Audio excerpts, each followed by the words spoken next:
আয়ারল্যান্ডের মতো দুর্বল দলের কাছে টানা 2 ম্যাচ হেরে গেছে ভারত। আর হোয়াইট ওয়াশের এমন লজ্জাজনক পরাজয় কোনোভাবেই মেনে নিতে পারছেন না ভারতের সাবেক বিধ্বংসী ওপেনার বীরেন্দ্র সেহবাগ। এই হারের পেছনে দলের প্রধান কোচ গৌতম গম্ভীরের একটি ভুল সিদ্ধান্তকে কাঠগড়ায় তুলেছেন তিনি। ফর্মের তুঙ্গে থাকা ব্যাটসম্যান বৈভব সূর্যবংশীকে একাদশের বাহিরে বসিয়ে রাখায় গৌতম গম্ভীরের উপর রীতিমতো ক্ষেপে গেছেন বীরেন্দ্র সেহবাগ। এক সাক্ষাৎকারে বীরেন্দ্র সেহবাগ বলেছেন, বর্তমানে ক্যারিয়ারের সেরা ফর্মে আছে বৈভব সূর্যবংশী। আইপিএলের সর্বোচ্চ রান ও সর্বোচ্চ ছক্কা হাঁকিয়েছেন তিনি।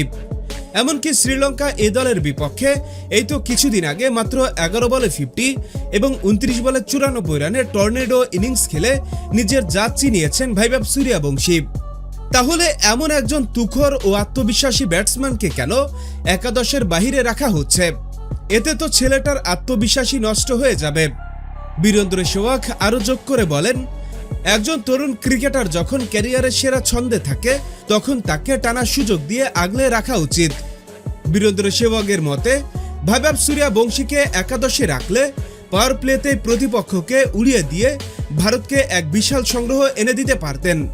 আর তাতেই আয়ারল্যান্ডের বিপক্ষে বড় টার্গেট তাড়া করা বা ম্যাচ জেতা ভারতের জন্য অনেক সহজ হয়ে যেত।